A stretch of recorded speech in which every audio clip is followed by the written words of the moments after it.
Bismillahirrahmanirrahim. Assalamualaikum warahmatullahi wabarakatuh. Saya Dr. Yusuf Nugraha, saya dokter di Klinik Harapan Sehat. Pertama-tama saya ingin mengucapkan selamat kepada seluruh umat muslim dalam menunaikan ibadah puasa di bulan Ramadan ini. Semoga kita semuanya diberikan kelancaran dan diberikan kesehatan. Amin ya rabbal alamin. Untuk hari ini ya, saya ini mendapatkan beberapa pertanyaan, yaitu dari pasien-pasien yang datang ke Harapan Sehat, di mana pertama adalah pertanyaan dari Ibu Evi, yaitu, "Dok, saya sakit mah, boleh tidak saya puasa?" Itu pertama. Kemudian yang kedua dari Ibu Sarah, yaitu pertanyaannya, "Dok, saya punya penyakit mah, tapi saya coba tahun lalu berpuasa, alhamdulillah ternyata sehat." Kemudian yang ketiga, pertanyaan ketiga dari Ibu Reni, yaitu, "Dok, saya punya penyakit mah. Tahun lalu saya coba puasa dan malah tambah sakit dan masuk rumah sakit." Nah, ini dari tiga pertanyaan ini saya akan jawab. Itu sebetulnya dari suatu korelasi. Itu pertama adalah apakah pasien penyakit mah ini bisa berpuasa.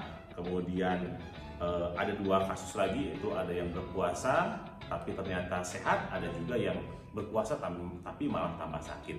Nah, ini saya akan jelaskan dulu secara medis, yaitu bahwa mah atau bahasa umumnya adalah mah ini, kalau bahasa kedokterannya adalah dispepsia ya. Dispepsia itu atau mah ini dibagi atas dua, yaitu dispepsia organik dan dispepsia yang fungsional, yaitu mah yang organik dan mah yang fungsional. Nah, mah yang organik ini atau dispepsia organik ini adalah yaitu di mana itu ketika lambungnya itu sudah mengalami kelainan-kelainan atau kerusakan-kerusakan, yaitu seperti ada luka ya, atau misalkan ada tumor, itu adalah dispepsia organik. Sedangkan yang namanya yang kedua, yaitu dispepsia fungsional, itu adalah organnya tidak ada masalah gitu ya, tetapi di sini ada kelainan-kelainan yang diakibatkan karena faktor-faktor fungsional, yaitu seperti halnya penyebabnya stres ya, atau gaya hidup yang salah, makan yang pedas, makan bersoda, kemudian minum kopi, yaitu adalah dispepsia atau mah yang disebabkan oleh fungsional. Nah, kapan kita boleh berpuasa? Yaitu kalau misalkan pasien yang biasanya mahnya atau dispepsianya disebabkan karena fungsional, yaitu tadi karena gaya hidup, karena kayak stres. Nah, itu sebetulnya biasanya pada pasien-pasien tersebut biasanya sembuh pada saat puasa ya. Kenapa? Karena mereka pada saat puasa biasanya makannya lebih teratur, stresnya juga terjaga, karena ingat kalau puasa kan nggak boleh marah-marah ya, jadi mereka juga bisa terjaga. Nah, beda dengan tadi ya, yang pertanyaan pertama, yaitu Mbak Sarah, yaitu Ibu Sarah ya, tadi kalau dia puasa ternyata dia sehat, berarti ini kemungkinannya adalah mah atau dispepsia yang fungsional. Itu ketika dia hidupnya baik, ketika puasa teratur, dia akan menjadi lebih sehat.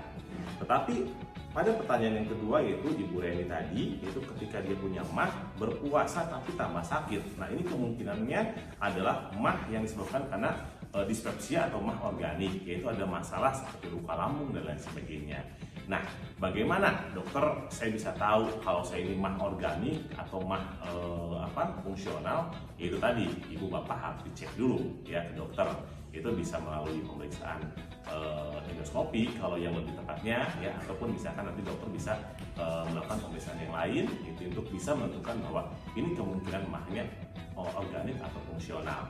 Jadi sekali lagi ya, ibu bapak semuanya, tadi pertanyaan dari Ibu Evi, Ibu Sarah, dan Ibu Reni, yaitu tentang boleh apa tidak saya berpuasa, yaitu tergantung tadi dari jenis mahnya ya. Kalau mah fungsional saya pikir tidak masalah ya. Kalau mah organik harus dulu dengan konsultasi dengan dokter ya. Jadi itu saja jawabannya untuk Ibu Evi, Ibu Sarah, dan Ibu Reni. Semoga informasi ini bermanfaat. Assalamualaikum warahmatullahi wabarakatuh.